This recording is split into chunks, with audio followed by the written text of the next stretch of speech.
Are you ready to take your business to the next level? Ready to turn up the heat on your competition and build an amazing brand that really matters to your customers? This is the Sharpen Your Knife podcast.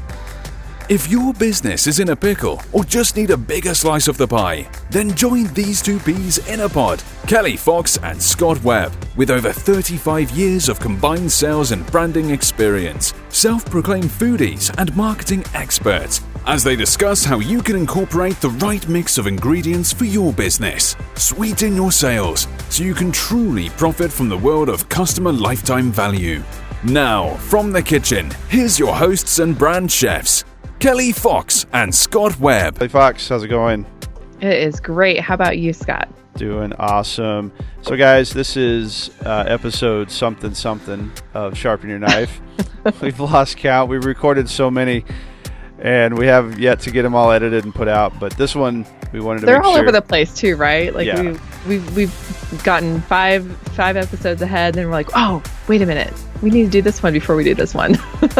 Well, and now we're in like breaking news territory because of the pandemic and the collapse of the economy and just everybody freaking out. So we're like, hey, let's start doing some really, pertinent topic ones. Pertinent's one of my favorite words, just so you know. But we had this jewel of an interview that we've done with Michael Harnum, and we wanted to make sure we got this one out for you guys to listen to, because although this was recorded prior to the pandemic, we did this interview with Michael, and one of the things that you'll glean from this amazing podcast today is just the amount of teamwork that Michael promotes. And you will see very quickly into this episode how much of a coach Michael is. In fact, you were telling me one of the things that turned out or stood out to you, Kelly, was how practice has so much to do with performance. Like, you can't just fake it till you make it. That was something you said that you noticed. Yeah, it was really interesting, the theme, because you did a great job, Scott, of going from, where did your work ethic, your philosophy on life really start? And you talked about childhood and how he would practice basketball and how there was no shortcuts. And it was really fascinating, that story. There's a story where he was playing one-on-one with his brother day in and day out and always losing. But yet here he continues to play one-on-one with his brother. And I think that that's a really fascinating story into how that translates into today and how you have to constantly practice and up your game. It's not going to happen overnight. Oh yeah, and what I enjoyed about that story was his brother didn't let him win. That's just it's some of the things that we have to learn is you can't always win, but you just keep trying. And he had a competitive enough spirit to just get out there, and knew he was going to have his those lumps handed to him by his brother, but still. And then another thing too, you'll hear lots of coach speak in here. Mm-hmm. So there'll be some cliches and some coach speak, but you can definitely see how Michael relates his career and his company to a well-run and well-practiced team. So whether you're playing basketball or you're doing business, it doesn't matter. We've got some great insights from Michael. So without further ado, this is Michael Harnum, the CEO of ESG, located right here in Denver. And hope you guys enjoy the interview as much as we did. So I'm going to ask you this question right off the bat. Let's do it. Because we didn't put it in the email. Okay. What do you like to cook? I like to cook. I've got some dishes that I really enjoy making. Probably the one I make most frequently is like a chicken, pasta, crispy prosciutto, peas, olive oil, garlic sort of a combo that you make up in a skillet. You let it cook, you put it in a crock pot, and we'll eat it for 2-3 days. We started making that as kind of a pre-race, pre-athletic event, whatever we were doing type of an event. And we just really love the flavor of it, and the kids eat it too. Sure. And so we just ran with it. Love it. So pre-race, that means like fuel? Yeah. Oh, okay. Yep. So not so much culinary, like trying to hone your culinary chops, but I mean, obviously just by describing that dish, Yeah. people are like, oh my gosh, I think I need to try that. Yeah. It kind of accomplished both. I started off looking at it very utilitarian, like I need calories to go accomplish something, and so does my family. But then as you begin to mess around with the ingredients and how long you're doing something and how much of this and how much of that, and for us, the key, and this happened by accident, like many great things do, I let the prosciutto cook too long one time, and it became very crispy. And it made a big difference in the dish. That it had a little crunch to it. It had a kind of a caramelized feel on the outside, and really added a ton to the dish. So now I intentionally overcook it. Right. Yeah. Yeah. I mean, to me, anything that has anything to do with bacon, right, is just adds that whole extra element. Yep. There might be something we can weave that into, taking what you think how it needs to be cooked. Yep. And then something, whether it's by accident or, for whatever reason, you're like, let's just see what happens when we crisp it more, right? Weren't bagels invented by someone dropping bread in water by accident? Yeah. Yeah. Potato chips, all that stuff. Yeah. So that can be a lesson for companies. It can be. Continue to experiment. Yeah. I just think engagement and trying are huge, and a lot of that stuff's not going to work, and that's okay. Sure. But if you have a learning culture, a learning environment, a learning mentality, then you're going to pick up the things that do and do it more. Right. Yep. I like it. Would you be willing to share your recipe? Could we put it on as part of our For sure. notes in our podcast? Yeah. I mean, if your listeners can handle it, I'll share it. Okay. Sounds good. We'll need to send a video crew out so we can show you making it too. Okay. So that's perfect. Thank you for sharing that. Sure. So one of the things we always want to talk about is, so this is 2019. By the time this airs, it'll probably be 2020. But as leader of this company, the things that you guys do, and we'll share links to your website and links to your social channels and that kind of thing. And we'll get into what you do in a minute. Okay. But from today, 2019, how did you get here to this role today? It is a meandering journey, my friend. I would say the dominant factor is my fascination, utter fascination to this day, of what is possible. And I'll give you a couple examples of that. So I'm in high school, thinking about going to college, just like everyone else does. I've got, a decent high school basketball career going on, but I'm in the middle of Pennsylvania, so I'm like, I thought I was good, but I'm really the only basketball player in the Tri-County area. I didn't know it at the time, but I'm like, dang, nobody can guard me. It's like, yeah, because there's no players here.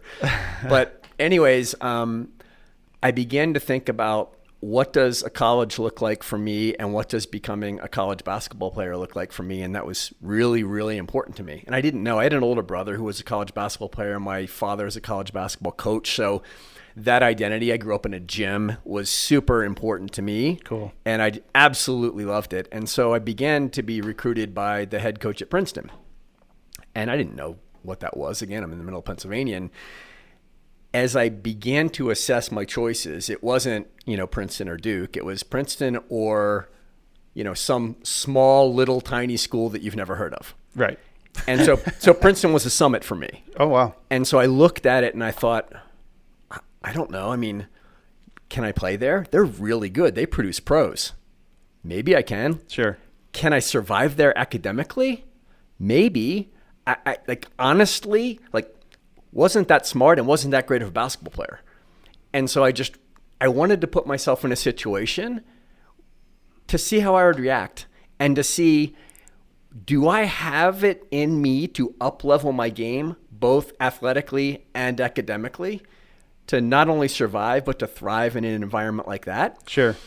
And that kind of put me on this path for the rest of my life to explore the art of the possible. I'll give you couple more examples. We moved to Colorado from New Jersey around year 2000. My wife at the time, still my wife, but at the time, my wife was really into triathlons. And so I used to go with her to these triathlons, and triathlons are the worst spectator sport in the world. So I'm like, just throw my bike on the rack. Sure. I'm not going to train. Here's my training plan. I bet I won't die. Right. And so you start doing it. I've never been in a swimming race or a running race or a bike race in my entire life. And you're wearing the timing chip, and then like you do the first one and you pretend you don't care. Then you look at the stack rankings. I'm like, I lost to that dude? Seriously? And then you kind of get the bug, and you're like, well, I can do this just like anyone else can. Right. Fast forward to today. It's my first opportunity at ESG to run a company. Right? Hadn't done it before. How do I know I can do it? I don't. Sure. Right? And so stepping into that environment and relying on the bets that I placed on myself and the environments I was willing to put myself in and willing to take the risk that I'd fall flat on my face, develops a certain level of knowledge of yourself. Sure. And of confidence, and really important to understand where my strengths are that I could apply in this role. And so I would say what got me here really is just continued fascination and willingness to explore the possible. That's awesome. Because I live off of curiosity. Like, it is my driving, it's my innate force. Yeah. It's just, can I do this? Who's there to tell me I can't? Most of the time it's me. Right. I'm the one that always says, well, you really can't do this, right? Yep. So looking back at your, you have this basketball family. Talk about your childhood. Was there something in, like, because they always say like that 7, 8, 9, 10 year, those 3, 4 years as, right before you hit, teens. Yep. Those are the formative years, and like culture and how you're raised and, people around you. Can you look back at that and go were you the kid that, wanted to see how big a bullfrog actually was, so you jumped in the creek and grabbed one? Yeah. Or climbed the tree because you thought, well, I want to see if I can get to the top, and before the boat, the really thin branch breaks. Yeah. Was that kind of something, or can you kind of go back and think, well, I think I was about 8 years old when this really hit me, and I wanted to see what the world was like. Yeah. Similar stories, not quite as innocent. Okay. I was also curious about what I could get away with. Sure. Like many kids are that age. That was one factor of, can I live my life, have some fun, take some risks, and not get caught. Yeah. But the other dominant factor was I had an older brother, 3 years older than me. And while that's not much of a physical difference today, when I'm 7 and he's 10, or I'm 9 and he's 12, sure, that is a huge physical difference. Right.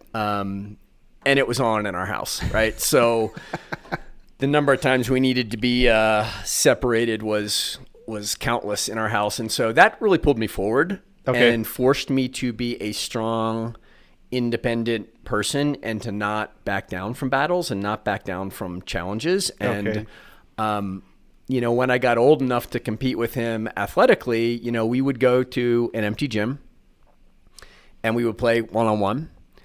And we would play for hours. I played him one-on-one for several years without ever winning a game. And that was really formidable for me to teach me how to continue to compete without the chance of winning. And how do you stay in it, and how do you stay persistent? And most of the games ended in a fist fight. And so I lost the one-on-one game and then lost the fist fight. And then my dad put a rule in, you guys got to stop fighting, or after you fight, then you have to fight me. And I'm like, great. So yeah, that doesn't get work. my butt kicked twice. So that relationship with your brother, was he a guiding force to you, or was he the bully?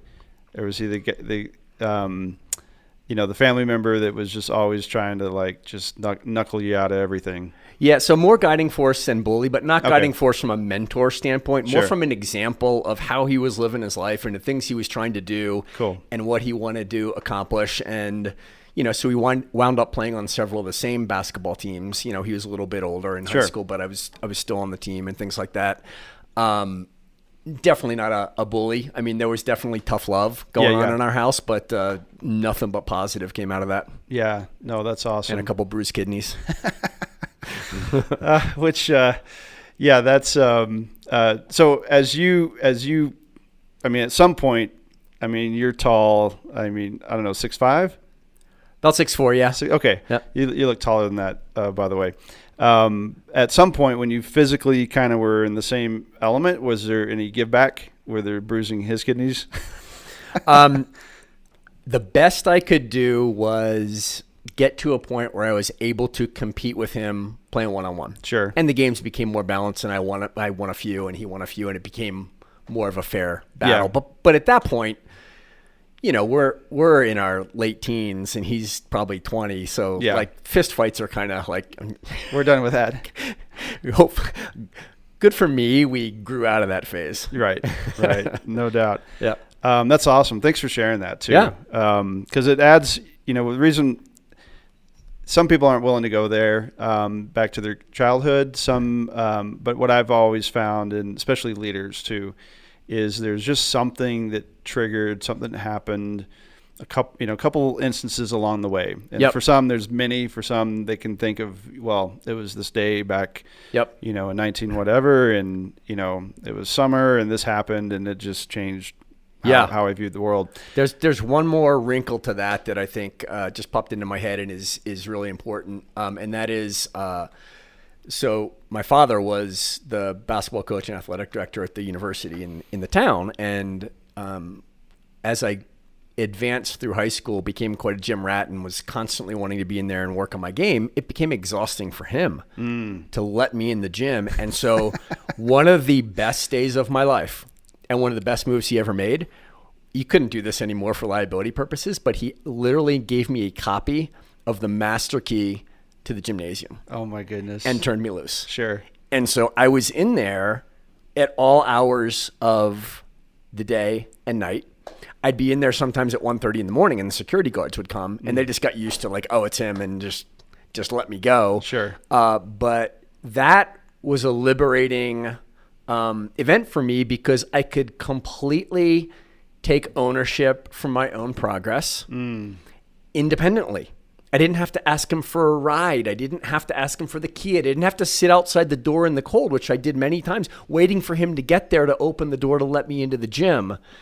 It was an extension of trust to me. Here's the key. It opens every door in the entire facility, right?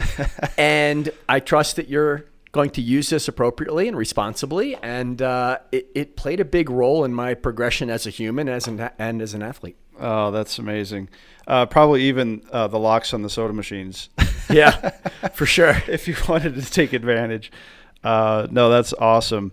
Yeah, and as you're telling me the story and what I know of you with ESG and your role here, I already start to see the interconnection. Yeah.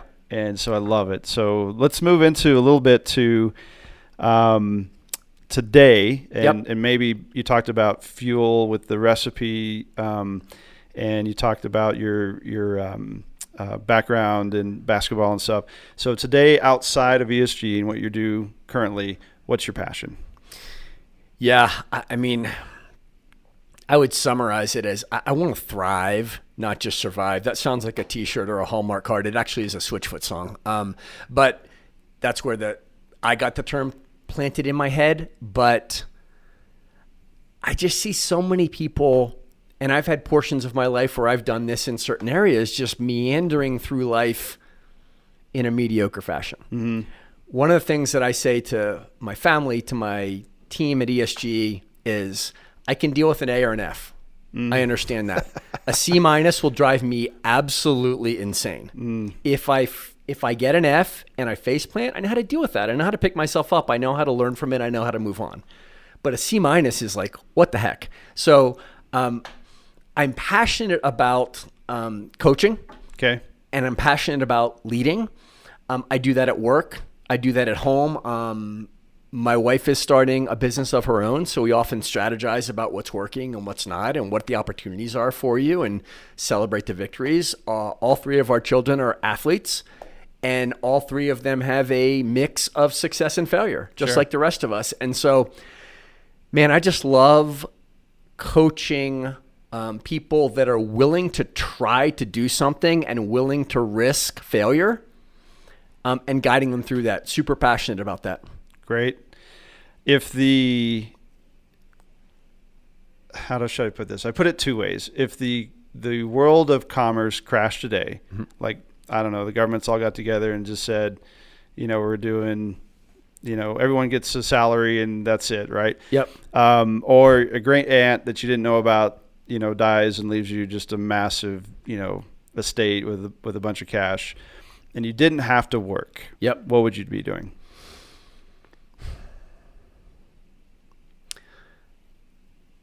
I'd do a couple things. I would make some smart investments. I would pay off some debts. I would take a step to secure the financial future of our children. I would move to wherever my wife wanted to move. That could be in Denver. That could be somewhere else. I'm not that particular. And I'd probably be a 8th grade middle school volunteer basketball coach. Oh, that's awesome. Yeah. Great. Yeah, and I think there's some 8th graders out there that are like, please, please come to our school. Yeah, and it's a whole separate topic, but I've coached 500-600 games of youth basketball in the Denver area, and cool. That just... I will tell you, our demographic is not 8th grade students. Right. They're not tuning into our podcast much that I know about. So. Yeah, but their parents might be, and I've interacted with plenty of them after the game, and it's not that encouraging. That's true. Oh, that's good. So, yeah, we can update your resume for 8th grade basketball coach. I like it. Yeah. All right, so that leads to kind of now talk a little bit about ESG, its place in what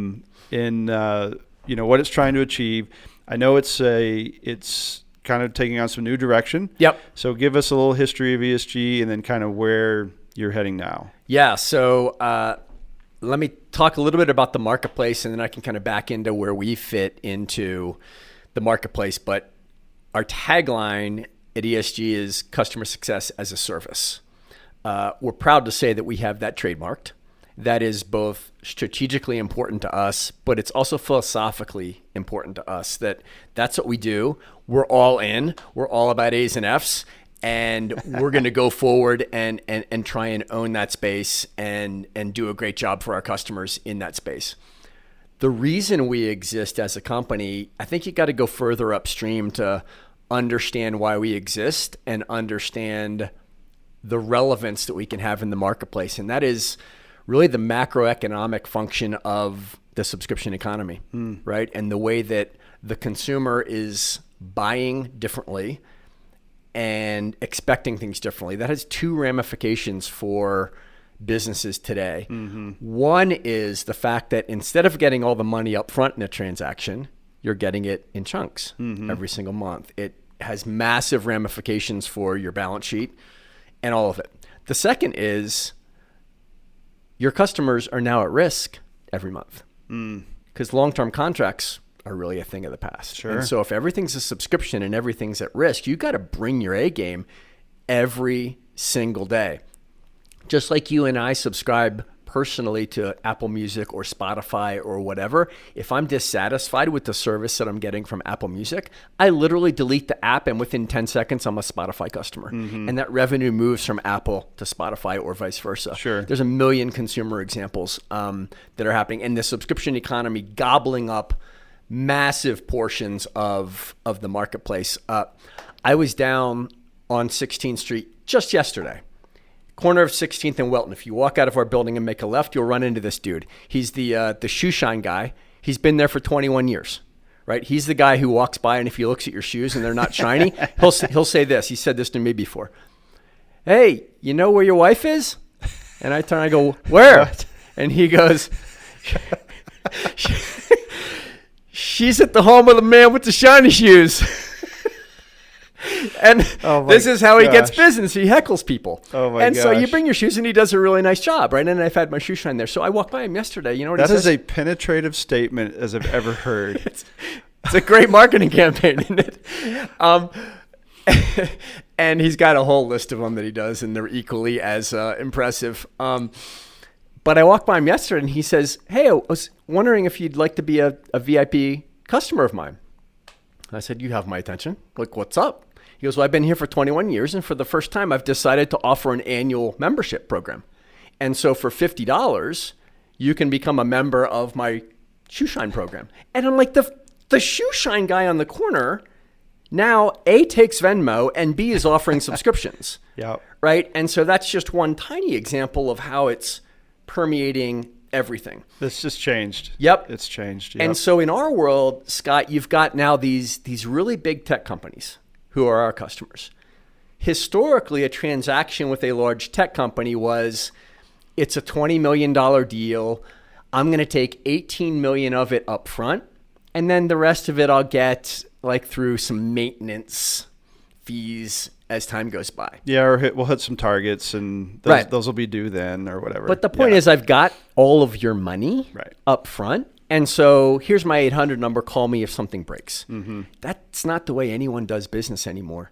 Today, that same deal, instead of getting $18 million up front, you're getting $42,000 a month. And by the way, I can term for convenience if you don't perform, because there's 7 other people playing in your space. Mm-hmm.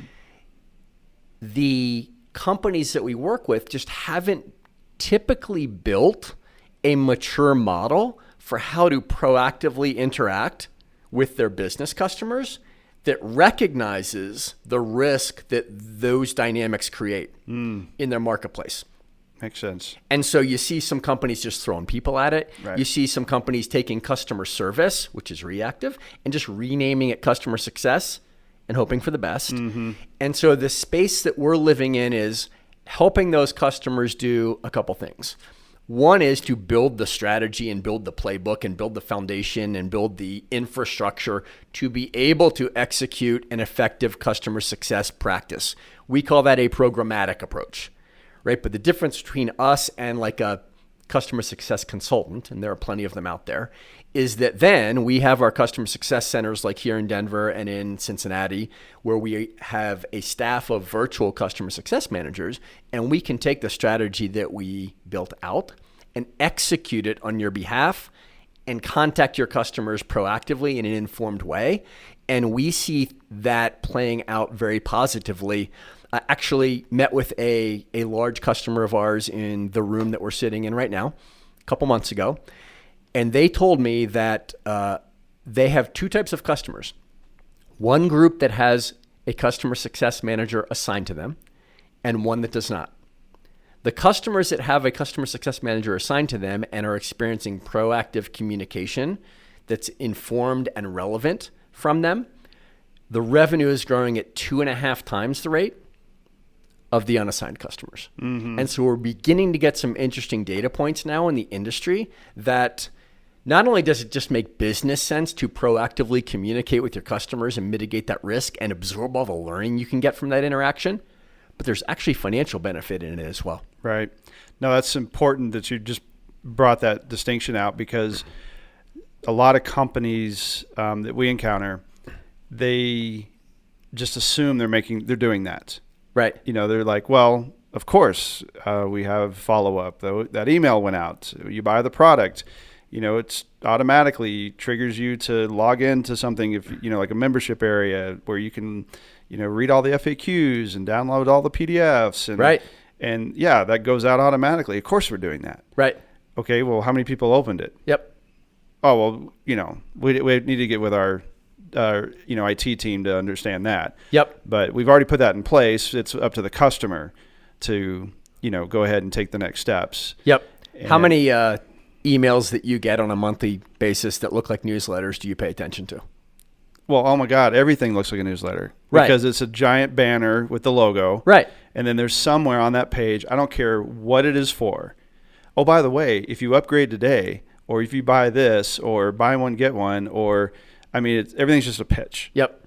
And inside of the pitch is some really important information that the customer should have known about. Right. But it's just like a pitch. Yep. We have a customer that we work with that recently despite our guidance, rushed into a subscription sales motion. Okay. And, sold 500 of them. And good for them. They've got 500 new subscription customers. We did a utilization check 90 days later, and we found out that 400 of the 500 subscriptions are gone. They had zero utilization. Oh, so they didn't. No one had consumed anything Right. that they purchased out of the subscription. So think of if it's an audiobook subscription or whatever. Sure. Right? If I'm paying for it, 90 days later, I haven't listened to a single book, what's your renewal rate going to be? Right. Probably right around zero. Sure. Yep. Hey, but 20%, that's a high engagement rate. That's right. Only if they renew. Have you seen our engagement rate for emails? 20%'s, that's 5x, man. Yeah. Oh, that's funny. So getting back to, I see where the future is and how you guys are positioning yourself now. Mm-hmm. What in your mind, and I know you're not Nostradamus, but I do love people that have some foresight. Yep.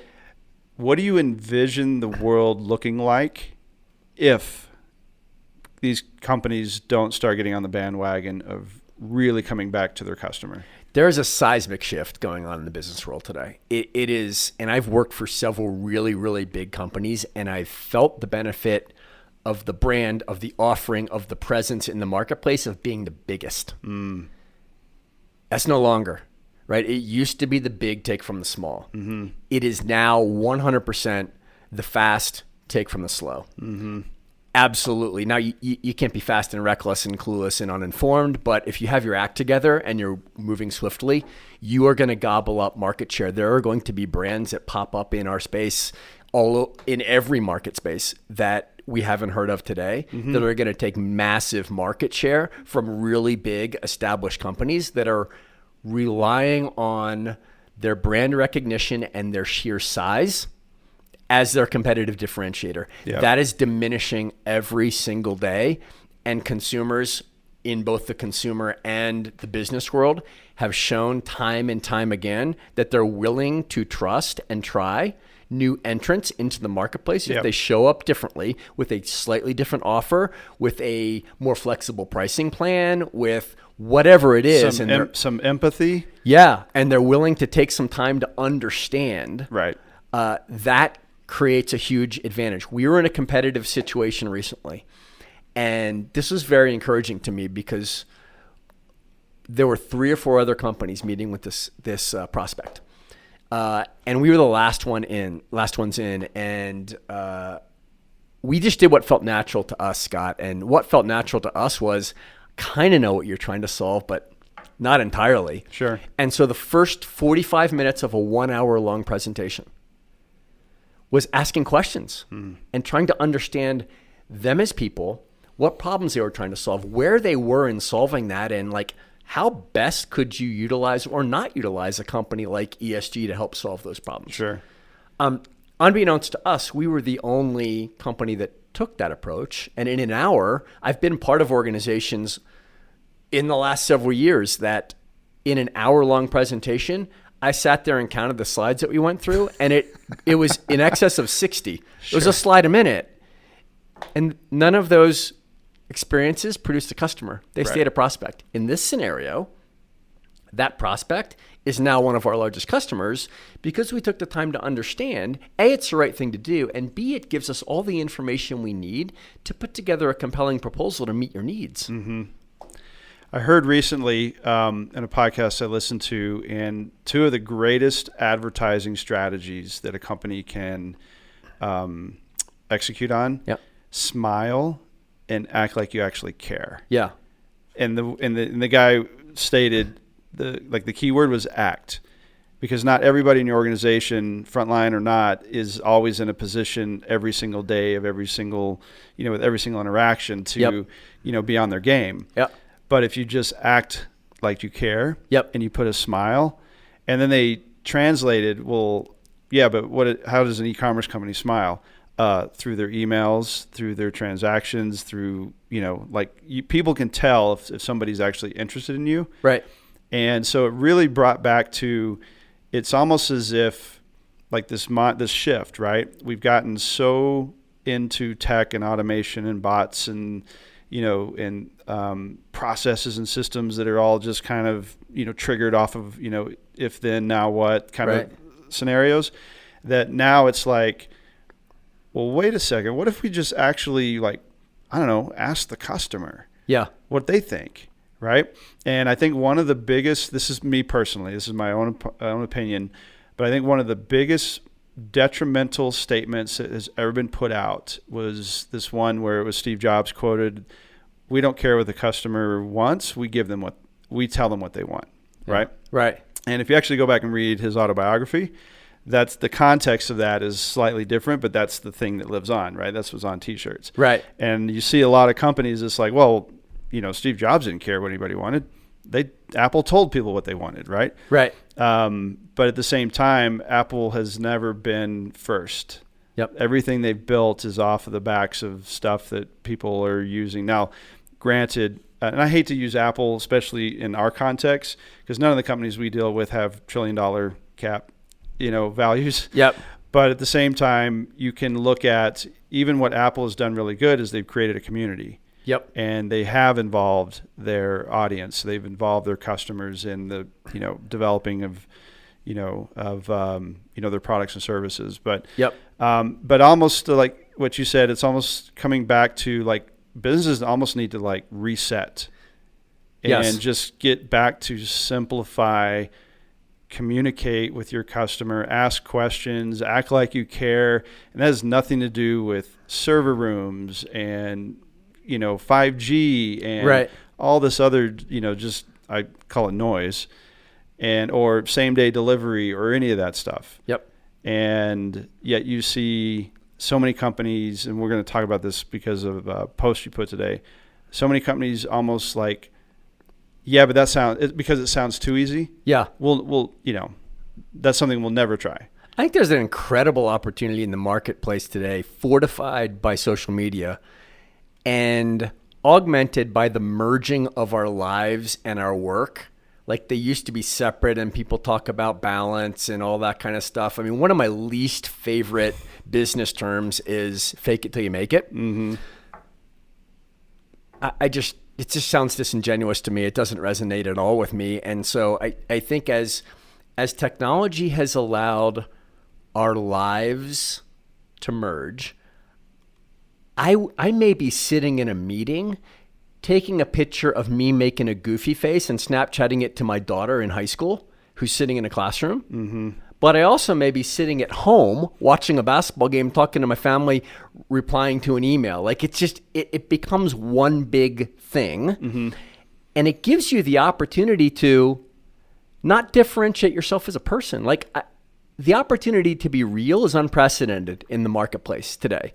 And so the person I am at home, the person I am when I'm playing basketball, the person I am when I'm in a board meeting, the person I am when I'm in front of a customer, it's kind of the same. It's got to be, right? I mean, there's an opportunity for authenticity that I think is being encouraged today. We always talk about transparency, and I just think that has not been a hallmark of American business for the last 20 years. I think we're making progress on it. I mean, I'm trying to do my part of sharing kind of some of the things that I think about because I don't see them as any different. Like the same strategies that I used to be an effective athlete and student in college, it's the same stuff I'm doing today. Right. It's not any different. It's the same foundational elements that are driving me forward. And so this separation of I'm a professional, I'm at work because I'm dressed fancy,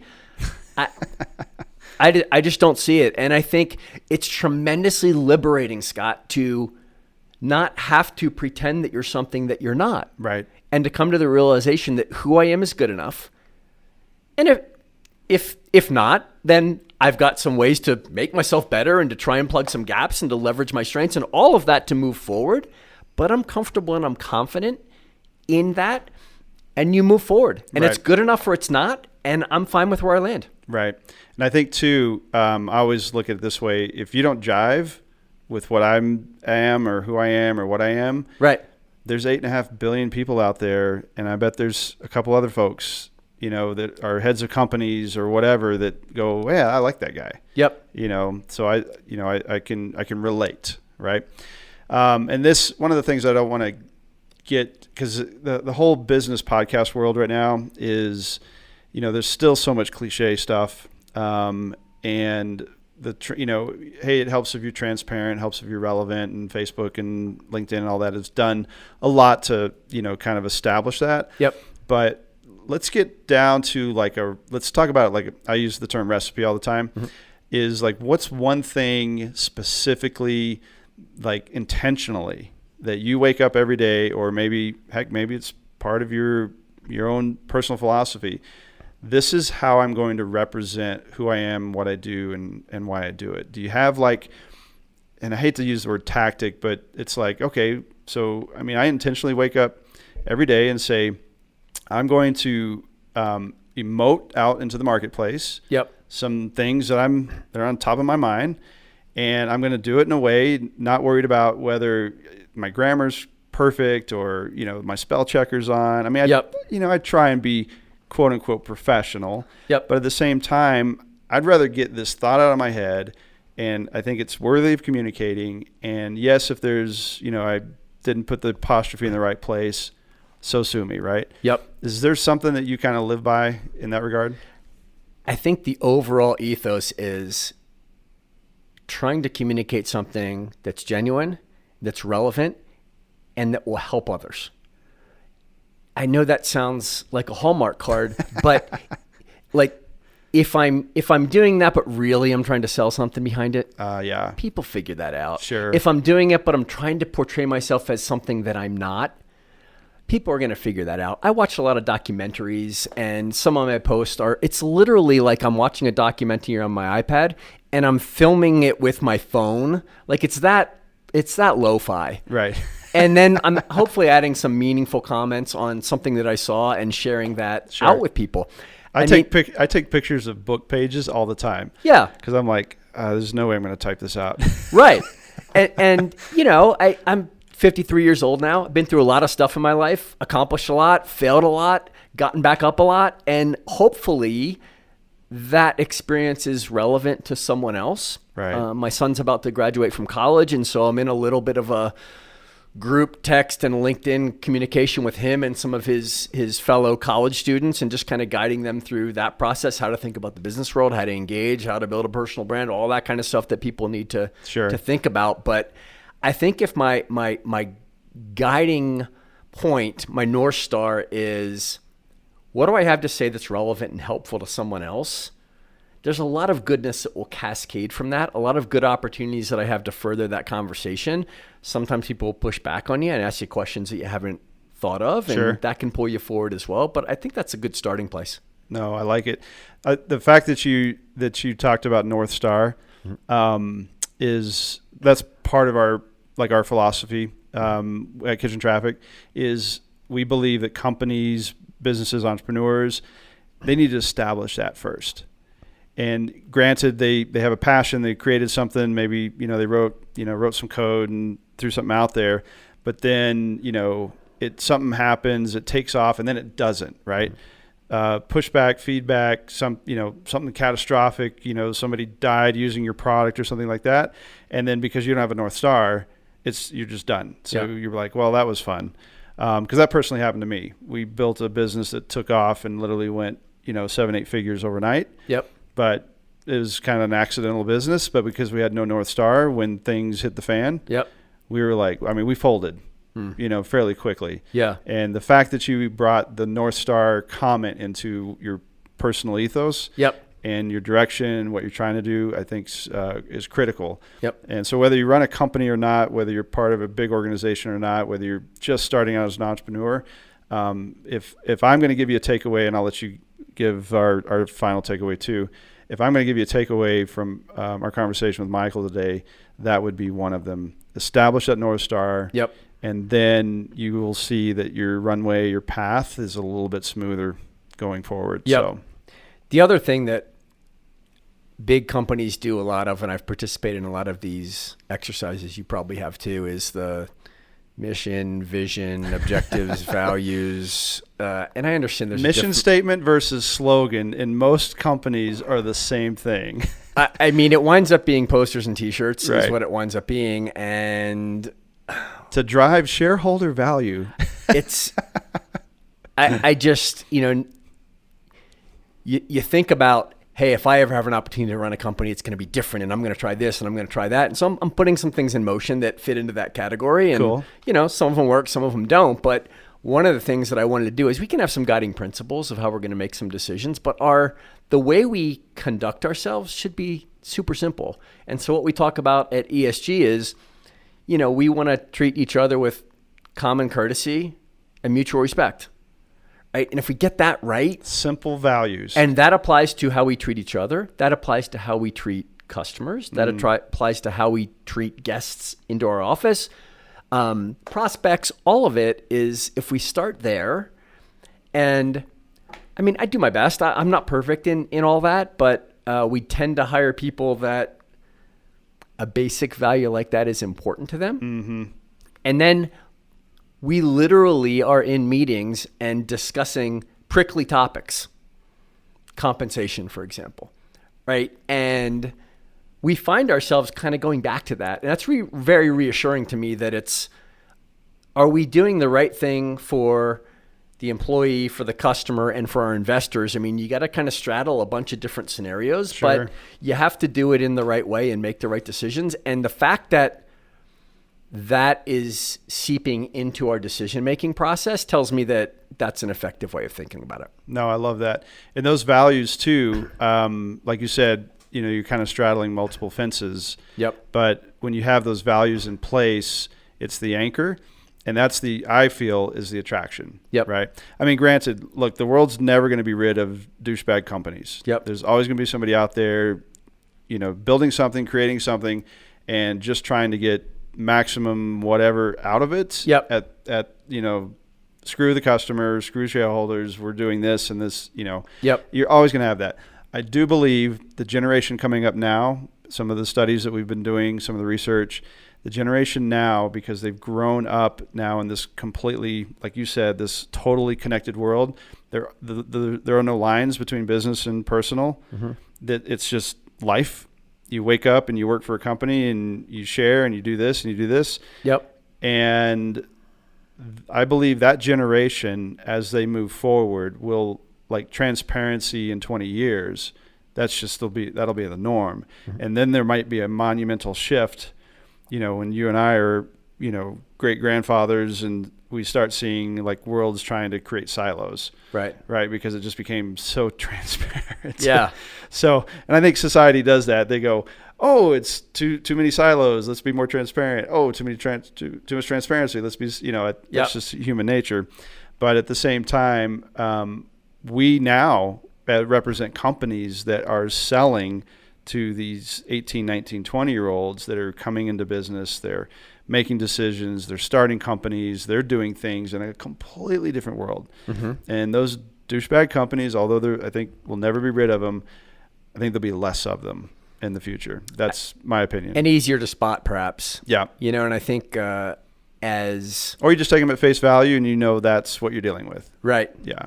Yep. I think of the same thing in terms of, candidates coming through that you look at, and as a generation rises up, and some of the concepts I try and, teach people that I'm coaching that are entering the job market for the first time is your accountability and your ownership should be visible, and you will stand out.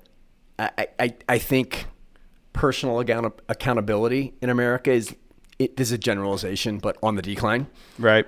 We are super anxious to blame someone else for everything. Right. And so that should make the ability to spot someone who's accountable a little bit easier, and should make it a little easier for that candidate to stand out, or that athlete to stand out because of the way they conduct themselves in a tryout setting. Sure. Right. They're not expecting someone else to do something for them. They are an owner and they are accountable in a way that should shine. Yeah. And that brings me to this point in this whole customer experience, retention, loyalty world, which there seems to be a groundswell, I believe. And I believe that's, the where you see ESG headed. It's where I see my company headed too, is people are recognizing that, the exchange of value. Yeah, I just bought a product or service from you, but now I want that accountability from you. Right. I'm not just happy just by, receiving the product. Right. I need something more. And the companies that are doing that, because that bar has been set pretty low, that it's incremental. Yep. It's not this massive transitional transformation of like, oh my God, we have to basically, throw 50 years of legacy in the trash and start over. It is like, no, let's just compound a little bit of adding some value to our customer. Right. And compound a little bit more, have some accountability, and we'll see people go, oh, well, look at that. Right. I'll take that. Yep. We make the assumption, and actually we don't have to assume because our customers tell us this happens, that there are face-offs that happen inside of our customers on, should we place a bigger bet on ESG? Should we place a smaller bet on ESG? Should we not work with ESG anymore, right? And how those face-offs go is dependent upon, what you just said, right? Mm-hmm. So if we're doing transactional low-value work, and there's administrative elements to every role in every company, sure, and you got to nail that stuff, and you got to be a machine, and you got to crank and grind. But if it ends there, you lose those face-offs. Right. Right. And so the decision of, do you stay in the game and do you get an expanded role in the game, oftentimes comes from the additional value that we're able to bring to a relationship. Sure. That is difficult to replace. Yeah. Yep. And it's above the service that you were already delivering. Correct. Yeah. No, I love it. So we're going to finish on this. You put a post out today, and I love the title, by the way. The Crisis of Confidence in Customer Success. And we'll put a link in the notes for the podcast, and so people can go right to that post. But the Crisis of Confidence in Customer Success, can you explain that a little bit? Yeah, for sure. So I go to a lot of customer success industry events. I speak at a lot of them. Some I just go and watch and don't speak. I had this epiphany a year or so ago at one of these events, and I just looked around the room and I saw a lot of droopy eyes and slouched shoulders, and I thought, these people have an incredible opportunity in front of them to change the way their employers, their companies think about communicating and meeting the needs of their customers. But oftentimes the internal grind of maybe an executive team that doesn't understand the relative importance of a customer success organization, oftentimes the battles are inside your own company, mm-hmm, and that can be a grind, right? And that can be tremendously demoralizing and de-energizing. So my message was often on, some very tactical topics: how to build a customer journey map, how to accurately know the cost of a customer success organization. I'm literally presenting spreadsheets with numbers in them. And there's value in that, right? Sure. You need to know how to do that. But I noticed that what was missing in these sessions was, how do you manage you? How do you show up in meetings? Because if you really believe that the macroeconomic forces that I mentioned earlier are happening inside your company, right? Your entire revenue stream now is moving towards a subscription and thus is completely exposed. You shouldn't have to spend a ton of time convincing the executives inside of your company that matters. Mm. If you do, maybe you need a new company to work for. Mm-hmm. Or if you go into those meetings, you should go in boldly. You should go in with confidence. You should go in armed with data and research, and you should be pounding away. You shouldn't be begging and asking and scratching for nickels and dimes.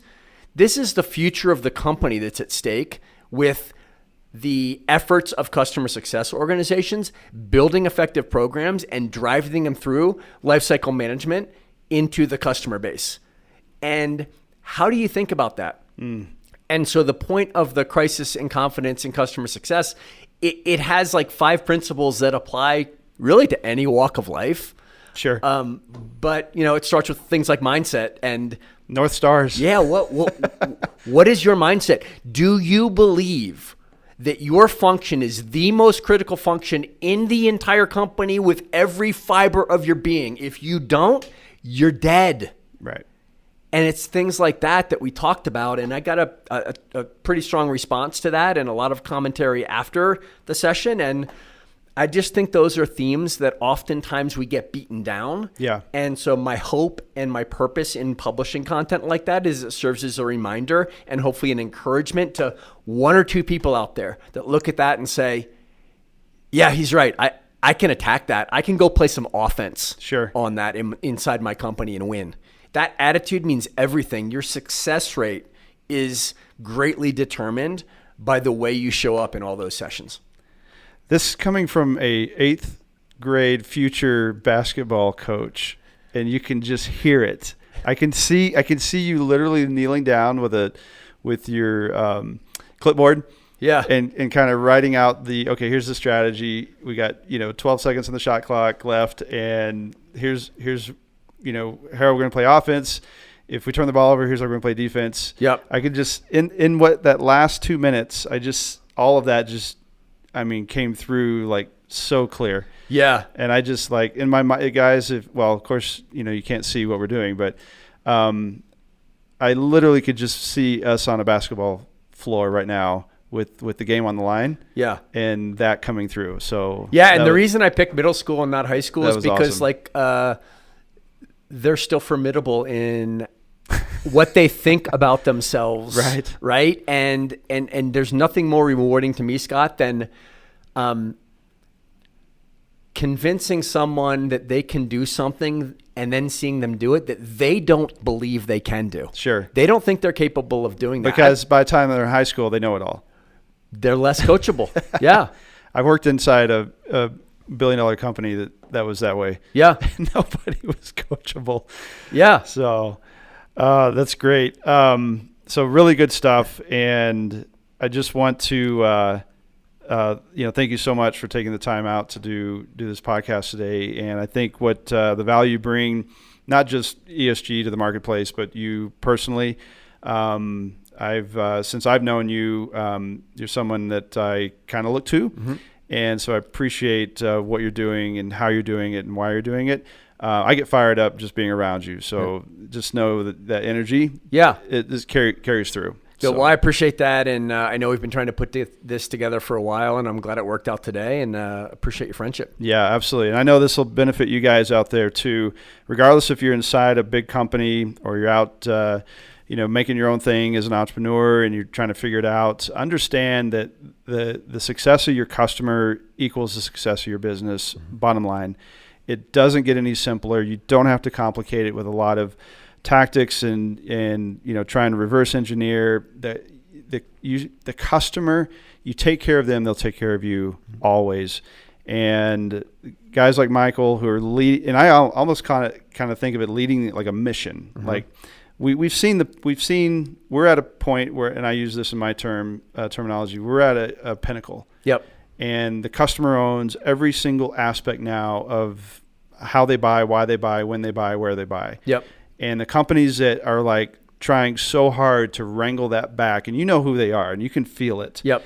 And they're still trying to just like, we understand that's where it's going, but we're not ready to buy into that aspect yet. Yep. The second you leave that behind and you go all in on your customer, and they become now not just the person that is the part of the transaction, but you go all in on them and their success, the faster you'll find success. Right. And so again, so let's talk about how people can find you. Yeah. So company-wise, we're at esgsuccess.com. My name is Michael Harnum, Harnum, and I'm easy to find on LinkedIn. Google me. Yeah. Google Michael. So let's do it. Awesome. And again, thanks for this time, and look forward to seeing the success of ESG, and hopefully getting to follow in some of the footsteps of what you're trying to do. Yeah, thank you. I appreciate it. Appreciate the opportunity, and we've got big plans and big expectations for the future. So looking forward to it. Yeah, awesome. Again, guys, thanks so much for checking us out. This is Sharpen Your Knife Podcast. I am Scott Webb.